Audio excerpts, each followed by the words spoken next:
podcast Créapi, le premier podcast à destination des créatrices qui veulent vendre sereinement leur création en ligne. Je suis Marie et je serai ton hôte sur ce podcast. Ma mission, t'accompagner sereinement et dans la bonne humeur pour le développement de ton activité en ligne afin que tu deviennes une créatrice happy et que tu puisses vivre de ta passion. Communication en ligne, réseaux sociaux, boutique en ligne, organisation, stratégie de vente, tous les meilleurs conseils te seront donnés et décryptés. Alors, installe-toi confortablement et c'est parti pour l'épisode du jour. Hello et je suis ravie comme chaque semaine de te retrouver pour un nouvel épisode de Créapi et aujourd'hui on va parler d'un sujet mindset. Je me suis rendu compte durant mes différentes formations que beaucoup de créatrices et même plus globalement des entrepreneurs se lançaient sur les réseaux sociaux car il fallait le faire. Et alors c'est vrai que ça donne de la visibilité indéniable, mais au départ ils n'étaient pas forcément à l'aise avec justement les réseaux sociaux et les différentes choses et outils qu'il fallait faire dessus. Alors si comme ces entrepreneurs aujourd'hui tu ne te sens pas trop à l'aise sur les réseaux sociaux mais que tu sais que tu en as besoin pour ton activité, cet épisode est fait pour toi car je vais te livrer 5 boosters pour t'aider à te sentir plus à l'aise sur les réseaux sociaux. Et alors cet épisode, je te conseille de l'écouter maintenant, du coup, si tu débutes sur les réseaux sociaux et que tu sens que tu vas pas être trop à l'aise, que tu sais pas trop comment ça va se passer. Et je te conseille aussi de l'écouter, même si tu es déjà lancé, mais que des fois tu peux avoir des petits coups de mou. Donc tu peux l'écouter soit maintenant s'il y a besoin, soit le conserver au chaud dans tes favoris et revenir dessus quand tu en auras besoin et que tu voudras un coup de boost. Allez, c'est parti du coup avec le premier booster que j'ai tout naturellement appelé Bye Bye Perfection, qui d'ailleurs pourrait s'appliquer à bien d'autres sujets que juste sur les réseaux sociaux. Mais je rappelle quand même que sur les réseaux sociaux, les durées de vie des publications, c'est rarement plus d'une semaine. Alors peut-être que sur LinkedIn, c'est un petit peu plus long. Les réels sur Instagram, c'est 2-3 semaines. Mais globalement, les publications classiques sur Facebook et sur Instagram, c'est vrai que c'est grand maximum 48 heures, allez peut-être 3 jours. Et que du coup, les gens passent aussi très vite sur les différents contenus. Et donc, il faut quand même avoir en tête que c'est pas utile de consacrer une énergie de dingue à la création et notamment d'un visuel parce que c'est vrai que justement si on parle d'Instagram et même sur Facebook ou sur LinkedIn pour pouvoir attirer l'œil, on a besoin de créer des visuels. Alors attention, il y a du temps à passer sur le fond du message, sur ce que tu as à dire, mais sur le rendu visuel, alors bien entendu, il faut créer des choses harmonieuses, ne me fais pas dire ce que je n'ai pas dit, mais s'il y a un petit décalage de pixels sur tes visuels ou qu'il y a un petit alignement sur les photos entre tes produits qui n'est pas nickel, il n'y a pas mort d'homme non plus. Alors on est d'accord, je ne dis pas qu'il faut bâcler ces contenus car c'est le plus important aujourd'hui sur les réseaux sociaux, mais par exemple pour des contenus qui se consomment très vite comme des stories ou des réels sur Instagram, c'est pas très grave si tu bafouilles sur la story tant que le contenu est intéressant ou que sur ta reel tu aies une petite mèche rebelle. Voilà, il faut que tu trouves le bon équilibre entre l'énergie que tu vas consacrer à la création d'un contenu pour qu'il soit quand même engageant et qu'il impacte ton audience et en même temps la surperfection parce que justement en fait l'idée avec ce premier booster c'est de te faire passer un petit peu ces messages. Alors bien entendu ça n'engage que moi mais premièrement pour moi la perfection déjà elle n'existe pas en fait puisqu'elle est vraiment propre à chacune. Souvent en plus, deuxièmement, il n'y a que nous qui voyons nos défauts. Si par exemple tu avais une idée de visuel que tu n'arrives pas à le refaire, oui mais ça il y avait que toi qui avais cette idée de visuel là, nous on verra que finalement ce que tu as créé, donc même si on n'a pas cette publication que tu avais en tête parfaite, c'est pas très grave. Troisièmement aussi le message que je voulais te faire passer, c'est qu'on a finalement un petit peu tous commencé comme toi, avec des vidéos où on bafouille, et où même tu vois pour ma part moi je bafouille encore. D'ailleurs, tiens, une petite anecdote. Il y a il y a 2 mois, non, même pas, c'était en janvier. J'ai eu un projet, on va dire, plutôt personnel puisque je suis partie vivre 1 mois en Islande et c'était important quand même que j'en parle sur mon compte Instagram puisque du coup, j'allais finalement accompagner mes clients plus sur Montpellier parce que j'habite du coup à Montpellier dans le sud de la France mais que j'allais dans un environnement différent, dans un chalet, etc. Donc voilà, puis j'ai appris beaucoup de choses aussi par rapport à mon business donc c'était important pour moi que j'en parle sur mon compte Instagram. Et donc j'ai commencé, enfin voilà, j'ai eu à un moment donné une envie, c'était le moment pour moi, c'était le bon moment de le faire. J'ai lancé une story, j'étais un petit peu dans le noir, pas très bien éclairée. En plus, il y a eu des bugs avec Instagram puisque du coup, je me suis retrouvée en fait la moitié des stories, j'ai la tête à l'envers. Mais c'est pas grave, le message est passé. Alors peut-être que les gens sont pas allés jusqu'au bout, mais en tout cas, voilà, j'ai pas réenregistré, c'était fait, le message était là. En tout cas pour ceux qui avaient envie de le lire, je sais qu'ils sont allés jusqu'au bout, enfin en tout cas de l'écouter, pardon, ils sont allés jusqu'au bout. Et voilà. Donc en fait, ce que je voulais passer aussi, c'était la quatrième idée, c'est que tu peux te lâcher la grappe. Voilà. Vraiment, l'idée, c'est que tu puisses vraiment dédramatiser l'aventure et l'expérience sur les réseaux sociaux. En tout cas, j'espère qu'avec ma petite anecdote, et puis j'en ai plein d'autres si tu veux qu'on échange, viens me voir sur Instagram. Par exemple, une fois j'enregistre une vidéo, je me rends compte qu'il reste un petit bout de salade coincé dans les dents, mais il y a peut-être que moi qui l'ai vu. Je te parle même pas des cheveux un petit peu ébouriffés quand je fais des reels parce que j'ai des problèmes d'hydratation avec mes cheveux. Bref, je pourrais t'en lister comme ça plein. Donc voilà, mais ça m'empêche pas quand même d'y aller, de pouvoir communiquer avec mon audience, de pouvoir donner du contenu qui, je l'espère, l'aide. Donc voilà, l'idée c'est vraiment qu'on dédramatise vraiment avec l'aventure et l'expérience sur les réseaux sociaux. Les contenus se consomment très vite. Donc la perfection, voilà, il faut la doser, il faut pas non plus que ça soit bâclé, mais ça sert à rien d'aller dans de la surperfection puisque dans tous les cas, comme je le disais, la perfection est propre, la définition de perfection est quand même propre à chacune d'entre nous. Donc là du coup pour ce passage à l'action, si tu hésites à faire des choses car justement tu cherches trop la perfection, sois justement indulgente avec toi, viens voir mon compte Instagram et tu verras qu'il peut y avoir quand même pas mal de loupés et vas-y, fonce.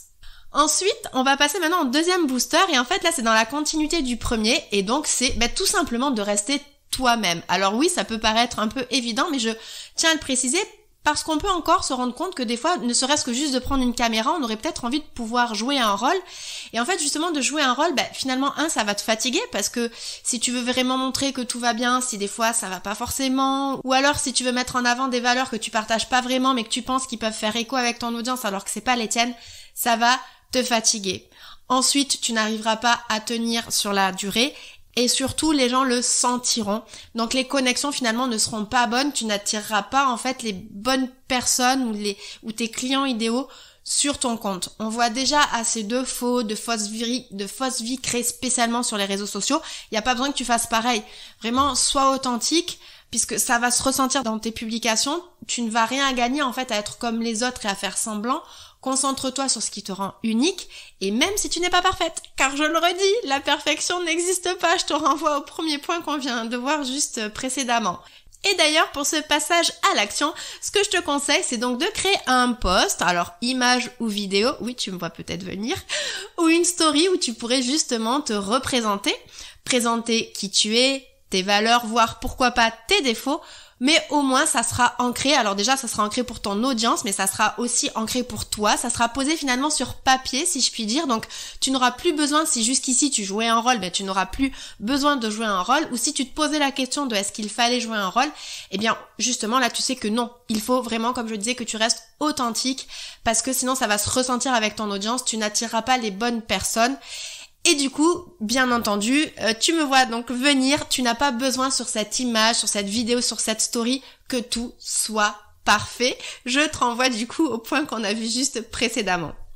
Alors pour le troisième booster maintenant, et alors bon, les deux premiers étaient très importants, mais c'est vrai qu'on était beaucoup dans le mindset, et là je vais passer avec un booster où on va être plus sur de la pratique, mais je pense que c'est quand même l'un des boosters les plus importants pour être à l'aise sur les réseaux sociaux et du coup pour encore une fois se lâcher la grappe et que ça devienne pas un enfer de les gérer, eh bien c'est de commencer petit. Alors au niveau de deux choses, au niveau des réseaux sociaux mais aussi au niveau des contenus que tu vas créer. Parce que donc au niveau des réseaux sociaux, peut-être que tu seras tenté d'être présente tout de suite sur tous les réseaux sociaux, mais moi je pense que ça serait une grosse erreur puisqu'avec tout ce qu'il y a à faire déjà sur un compte, donc trouver des idées de contenu, créer les visuels, faire les photos de tes créations, créer les descriptions, répondre aux messages, faire des stories, interagir avec ta communauté et j'en passe. Donc bref, tu vas rapidement être débordé. Du coup, tu ne pourras pas être correctement présente sur un réseau. Donc finalement, tu seras nulle part et au final, eh bien, tu vas abandonner. Et c'est pas du tout ce que l'on veut aujourd'hui. En tout cas, c'est pas du tout ce dont ton activité a besoin. Et ensuite aussi, tu dois commencer petit pour tout ce qui est création de contenu. Je rappelle que ce qui prime sur les réseaux, c'est la qualité du contenu que tu vas livrer ainsi que la régularité. Donc je te conseille de commencer avec un rythme de publication assez light. Allez, on va dire 1 à 2 publications par semaine pour commencer à te faire la main, commencer à prendre des réflexes de publication, des réflexes sur des créations, par exemple sur tes prises de photos ou sur des créations de visuels et des réflexes aussi sur l'animation de ta communauté. Et en fonction des retours et du temps que tu peux consacrer, alors là, tu peux augmenter ton volume de publication et passer, pourquoi pas, allez, on va dire à 3 publications par semaine, ce qui est honnêtement vraiment très très bien et même largement recommandé. Du coup, pour ce passage à l'action, donc là, je vais te demander premièrement d'identifier une plateforme sociale. Si tu as un doute, n'hésite pas à aller écouter mon épisode 3 où justement je réponds à la fameuse question « Dois-tu aller sur tous les réseaux sociaux ?» et je te présente chaque plateforme sociale pour te guider dans le choix de celle qui te correspondra et celle que tu dois choisir. Par contre, ce que tu peux faire, même si tu décides de te concentrer en tout cas sur un réseau social et que tu vas créer des contenus pour un réseau social, ce que tu peux faire sur les autres plateformes et même avec un nom de domaine, par exemple pour ton site internet, c'est d'aller créer ton compte avec ton pseudo sur toutes les plateformes sociales qui existent. Comme ça, personne ne pourra venir te piquer le nom et même si tu n'es pas actif dessus, tu peux te mettre en compte privé ou autre ou en page. Je sais que sur Facebook, tu peux mettre des pages qui sont pas publiques. Et bien voilà, en tout cas, au moins, tu auras pris la place, tu auras récupéré le nom et tu auras au moins sécurisé ça.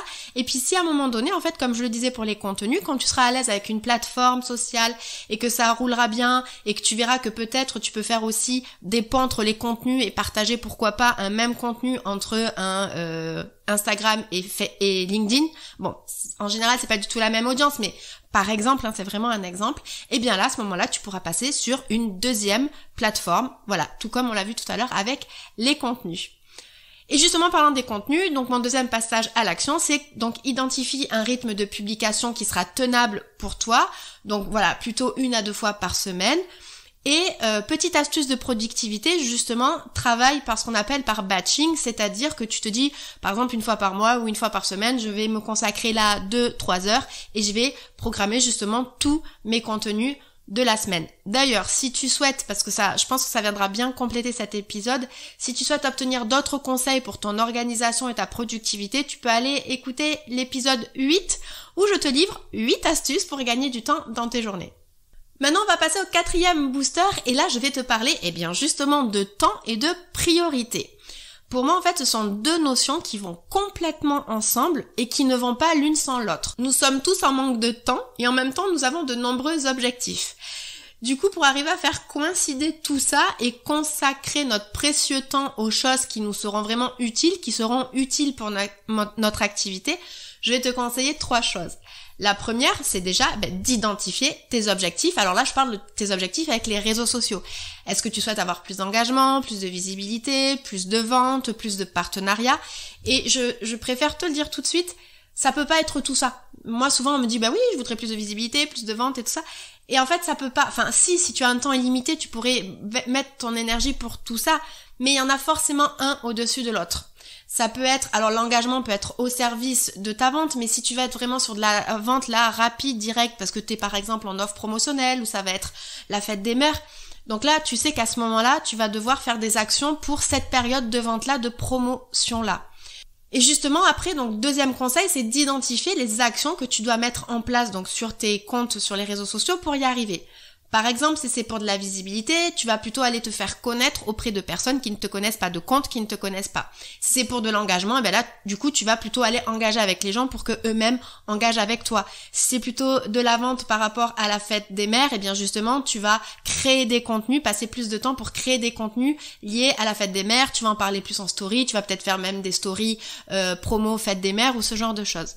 Et troisièmement, tu dois aussi identifier le temps que tu peux consacrer à chacune de ces actions et, important, mettre un timer pour ne pas te laisser emporter par les réseaux sociaux. Car oui, le risque avec les réseaux, c'est d'y passer trop de temps et surtout aussi pour du coup ne pas forcément avoir les résultats attendus. Mais si tu fais ce que je te dis avec les objectifs, les 3 conseils que je t'ai donnés juste précédemment, ça devrait quand même être plus tranquille.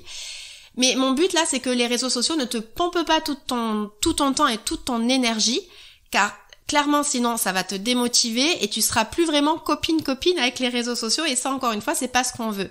Le but, c'est que tu restes maître de ton temps et de tes actions. C'est pas à Instagram, pour ne citer que lui, qui doit timer tes journées. Et je voulais juste revenir sur cette notion de mettre un timer. En fait, elle est surtout importante pour des phases plutôt d'interaction. Tu vas aller interagir avec des abonnés, des phases où tu vas échanger avec ta communauté, ou surtout si tu commences à regarder des stories, des réels, ou que tu vas commencer peut-être à regarder ce qui se passe sur les groupes Facebook dans lesquels tu es abonné.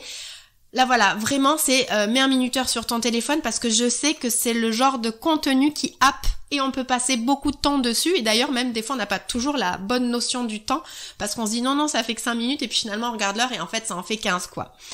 Et moi je peux te dire que j'ai fait avec et sans parce que je suis une grosse consommatrice du coup de réels Instagram et je vois bien la différence depuis que j'ai remis mon minuteur. Finalement je me sens actrice de mon utilisation de mes réseaux et non plus spectatrice et donc je suis beaucoup plus détendue avec ça, j'y vais plus facilement sans me dire que oh mon dieu ça y est ça va me mettre dans le rush etc.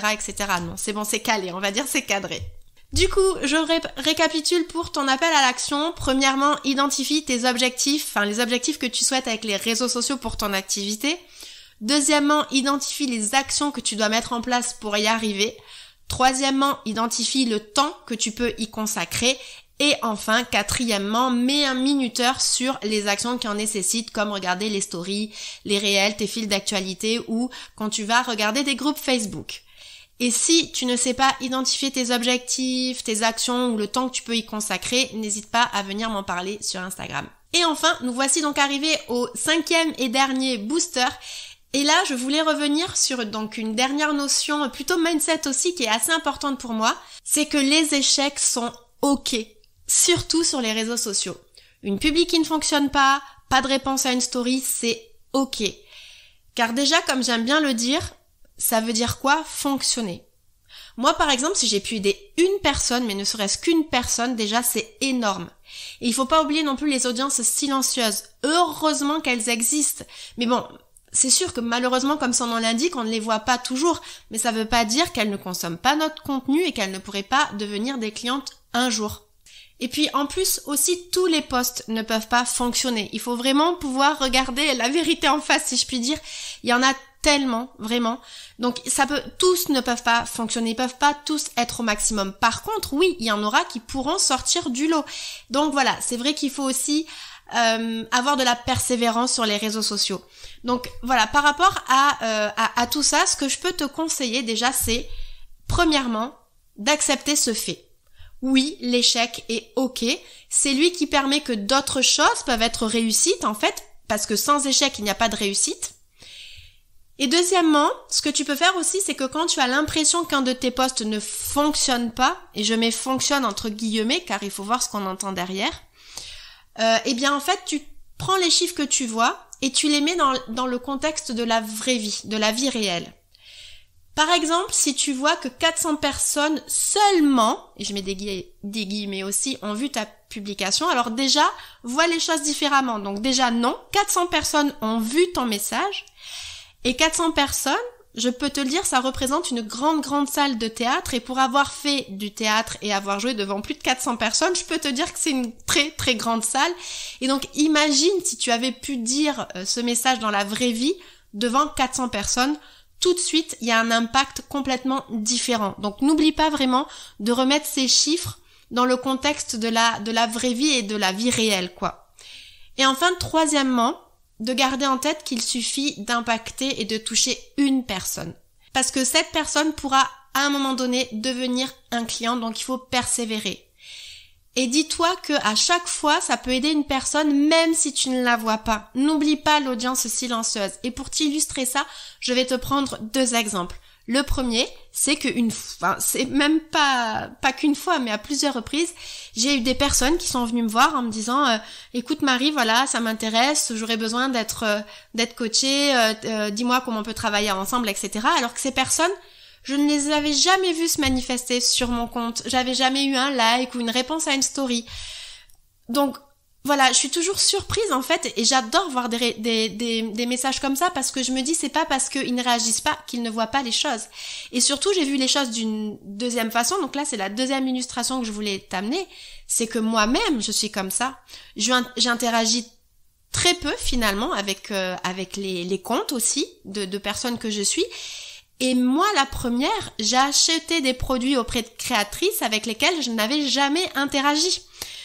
Donc voilà, en fait c'est vrai que c'est ça qui est compliqué avec la communication finalement, c'est qu'il n'y a pas non plus toujours un retour sur investissement, si je puis dire, le fameux ROI, il n'est pas toujours immédiat, il se fait dans le long terme, dans la durée, il faut que les gens voient plusieurs fois passer tes contenus, plusieurs fois tes posts pour que le jour ils aient un besoin, hop, ça pop dans leur tête et là ils se rappellent que c'est toi qui dois venir contacter. Donc voilà, on en revient sur cette persévérance, mais en tout cas, alors je sais pas si ça va te permettre d'être plus à l'aise sur les réseaux sociaux, mais en tout cas c'est de savoir que c'est ok si des fois il n'y a pas tout de suite un résultat, si tout de suite t'as pas eu une commande, si tout de suite t'as pas eu une vente, parce que ça va se construire sur la durée. Alors bien entendu après moi je te donne plein d'astuces pour pouvoir accélérer tout ça, donc je t'invite à aller voir un petit peu tous les épisodes de podcast.